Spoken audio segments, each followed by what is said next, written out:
Welcome back. Federal agencies are more than a decade into their digital transformation journeys now. Agency leaders say speed is becoming as critical a factor in those transformations as capability.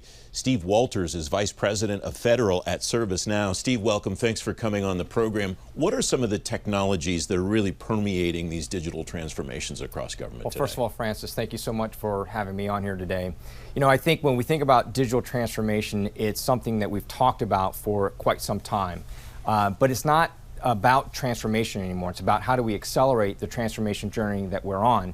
And we often think that adopting a disruptive technology is the way to do that, right? And every so many years, there's new disruptive technology that's introduced, right? ChatGPT right now, it's Zero Trust Architecture, it's RPA, blockchain. But that's just a small portion of the bigger puzzle of how I transform my agency. If you really want to accelerate your transformation, you really need to look at it from an enterprise platform perspective, right? Mm-hmm. Does my platform have interoperability back to the people and the systems and the organizations and the data that gives me insight in a consumable manner where I can actually transform my organization? What are the questions that people come to you with from agencies about taking that kind of an enterprise approach, Steve? It's complicated, because it's not a simple answer, right? And I break it down into really three areas as they begin their transformation journey. The first is you gotta look at mission resiliency, right? Every agency has a mission. You gotta ask the question, can I continue my mission whenever there's digital disruption that's out there? And there's a lot of different types of disruption. It could be cybersecurity, it could be a catastrophic event, it could be the next pandemic. But do I have the automation and the workflows associated with that interoperability back to those systems to continue my mission? The second item is a question around what's the employee and customer experience? Is it world class? You really want to retain and recruit the best talent that's out there? You have to provide enterprise world-class experience for the employees from the day that they join to the day that they exit the organization. And while they're there, do they have world-class systems for them to do their job back to their constituents and their customers?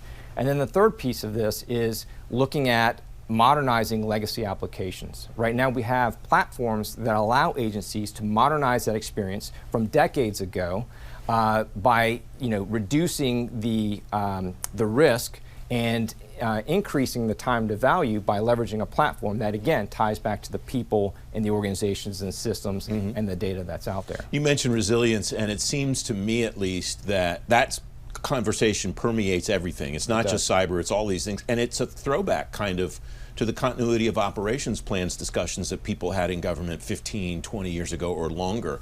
Are they the same principles today, the principles of resilience compared to the way people were thinking about COOP in the past? It does, but now we have technology that can actually help deliver that at the enterprise level with all of the separate missions that organizations have. It's very different than just, hey, do I have a failover from a data center perspective? It really is about those specific missions that an agency will have, not about big data centers. So back to the disruptive technology piece, those can make tremendous impact in transforming a part of an enterprise, but do you have a platform that can actually have interoperability between the people, the systems, the data, and the organizations?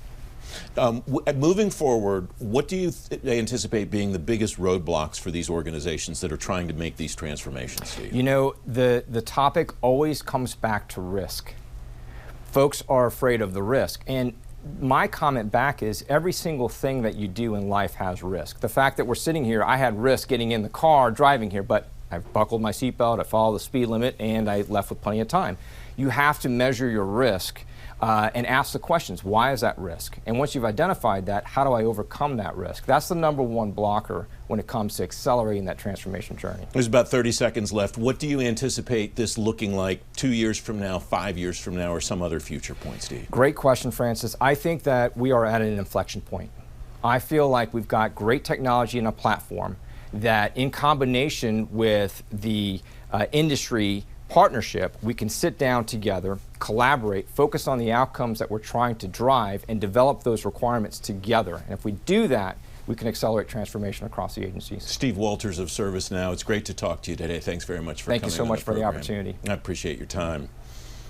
You can read more about digital transformation in government at fedgovtoday.com.